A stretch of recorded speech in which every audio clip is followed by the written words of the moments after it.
Hey there, Mindy here. Wanted to pop in to answer some questions about junk journaling supplies. If you're what you need to get started, and honestly, you probably have everything you need right around your home. When I first started, the only thing I bought was glue. Um, I didn't buy anything else. So let's talk about what that means. So let's talk about the paper. Any kind of paper will do. This paper, I have a stack of yummy paper right here. You can see this. This is all packing paper. This is paper that came in, sorry, I'm knocking stuff off of my desk. Came in something that I ordered. You know, it comes all balled up, wadded up around whatever you order. And I just get it and smooth it out and fold it up and cut it to, this is letter size. Sometimes I'll cut it 12 by 12. Sometimes I do 8.5 by 11. If it's too wrinkled, I'll mist it with a little bit of water and lay it under. I've got some bricks that I use to flatten things out. I'll lay it under the bricks to flatten it out. Some people iron theirs. I don't want mine to be that flat, so I don't use an iron for this process. I just flatten it out, trim it to, cut it to size, and now I've got this whole stack of papers that I can use for whatever I want. And these, I can always guarantee you, will end up being pages in a junk journal. As far as glue, my go-to is Elmer's glue wall. I do use some neutral PVA. Sometimes I do use these little pins just because they're convenient. For fabric and other things like that that are hard to get to fuse, I will use fabric fusion because it does dry quickly, and even though it doesn't completely dry quickly, it dries enough to be tacky and to hold it in place fairly quickly. And I do use glue sticks occasionally. I use a Yoo-hoo stick, and sometimes I'll use an Elmer's glue stick. Now, in my experience, glue is glue as long as it doesn't have a very high water content, which is why glue all is my go-to, not school glue, glue all. There's something different in the makeup, and I gotta think it has to do with water, because I get way more wrinkles with school glue than I get with glue all.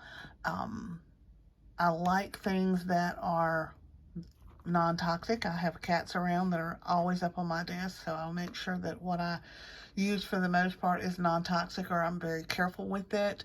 And here's what I've learned about glue. For the most part, glue is glue unless, except for the fact that humidity plays a factor,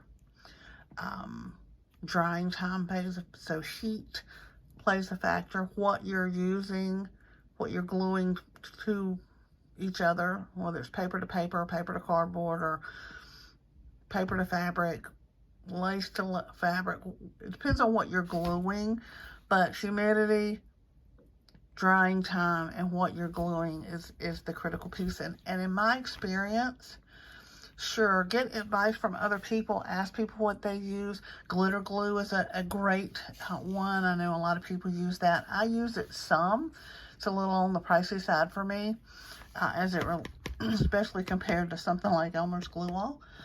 But, and it's not glittery, to be clear. It's just the name of the glue, glitter glue. It is good, but in my experience, it's more important for you to be comfortable with what you use and that it fit your style of use. I will sit here and work on 4 or 5 different things at a time and leave my glue open by accident. And the next thing you know, it's all dried out and I can't get anything out of it. So, because I work like that, Elmer's glue all is a better choice for me. And I did invest in these toppers. And I say invest, that it's one of the few things that I actually buy that is not gifted. I think they're $1.29 a piece. But this, you buy this whole little cap thing. And I think I got this one at Hobby Lobby maybe, but you can get them, you can get packs of them, Amazon, Michael's, wherever. And then it has the cleaner. So not only do you have this thin needle nose, almost, if you can see the very small opening, that gives you a nice thin line of glue, but then you also have this piece that cleans out that shaft when you're done and prevents the glue from drying in there. And it fits right on your Elmer's glue bottle. It'll fit on your craft paint bottles. I don't do without these. If this one starts bending, or if I've got too many bottles, or a couple of the bottles open, I will pull out a couple more of these out of my stash, because this to me is more important than the glue I'm using.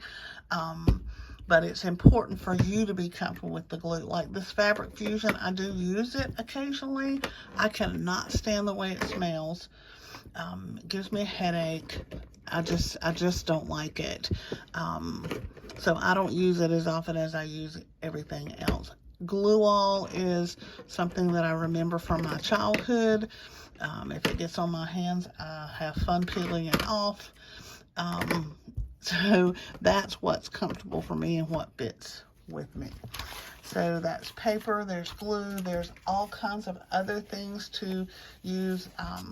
Like I had some extra index cards. These are big ones, but I had some extra index cards. These ended up in my stash because these will make great bookmarks, journaling cards. You can even make a page with them, or a fold out. You can even fold these and make a small journal with these. Some junk journal envelopes. My husband laughs at how excited I get when the mail comes, because especially when one of these with the big window in it comes. I'm like, give me the envelope, give me the envelope. I don't care what's in it, just give me the envelope. These are great for junk journaling. All of these cards that come in the mail, these are great for, you can cover them and use them for tuck cards or journal cards, artist cards. You can use them to spread paint or glue, which is what I do with them. I've got a whole big stack of them. And right now the stand that's holding my phone while I do this video was uneven, so I got a stack of these underneath there keeping it even. So all of those things, food boxes, wrapping papers. I use cereal boxes a lot, and I use the paper bag that the cereal box, that the cereal is inside the box. These cards that come in the mail, I get at least one of these from AARP, at least one a week. And I always save these cards because they're very thick, and you could easily cover this or collage on it or paint on it and have a nice thick journal card or bookmark, something like that. Paper bags are great to use in journals.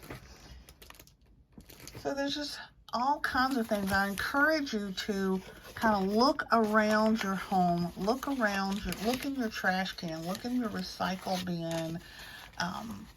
Even I have even taken a milk jug and cut a flat piece off of the side and used that plastic as a journal cover. So there's all kinds of things you can do. You don't have to have a lot of supplies to get started, and you certainly don't have to have a lot of supplies that you pay for. Now, I do have a couple of supplies that I just absolutely cannot do without. And this is one of them, and I know it's going to seem crazy. This is a very inexpensive paintbrush that I got at I think I got it at the Dollar Tree. I'm not 100% sure. But I have marked it as a sweeper. This stays on my desk, on my workstation. And this is what I sweep debris off with. I've never put it in water. I've never put it in paint. It's still perfectly clean. And it will last forever. But I absolutely have to have this to sweep off debris and crumbs and things like that from my workstation in between projects. The other thing that I absolutely probably cannot do without are these makeup sponges. And you can get these very inexpensively in packs at the Dollar Tree, at Walmart, at Five Below, at all kinds of places, Dollar General. They're very inexpensive, and they're fabulous for texturizing paint, spreading paint, dabbing glue on, inking the edges of pages. I do ink the edges of pages, and I do have several different colors of ink here. I've got some of the Ranger, Tim Holtz Ranger. I've got some generic stuff somewhere. And I have several different kinds of inkers. I've got one of these daubers, wooden daubers. I've got these little plastic daubers. Hands down, these makeup sponges are the best. Just like the regular ones, they will start coming off eventually. The edges of the paper or whatever you're inking will start pulling off little tiny pieces of it. And these will do the same thing, which is why this is so important to me, because when those little pieces fall off, I can sweep them off real quick and get on with my life. But these are absolutely wonderful, better than these more expensive ink daubers. Other than that, everything that I use is pretty much something that you probably already have at your home. I use masking tape. I use, I'll take some alcohol and some old markers, crayon markers, colored markers that are not any good anymore, that will hardly ink. I'll take those and make my own alcohol ink. Actually, here's one that you can see a little bit better. You can, I don't know if you can see them in there, but those are the pieces that from the inside of magic markers. You just take them apart with pliers and stick the wick in the bottle, put your alcohol in there, shake it up and let it sit for a little bit, and you've got your own alcohol ink. So you don't even really have to buy that. So yeah, I use 1,000 different things around the house for mark making. Things like this packing, this corrugated packing stuff, bubble wrap. Anybody that's been doing crafts for any length of time know how important bubble wrap is, how useful bubble wrap is. So all of those things can be used to decorate your journal, make your journal. If you like to color or paint you some flowers or some fruit or whatever floats your boat, and then cut it out, do a fussy cut. Cut it out in a fussy cut. Fussy cut simply means that you cut around the design, and all that you have left is the design, not anything around it.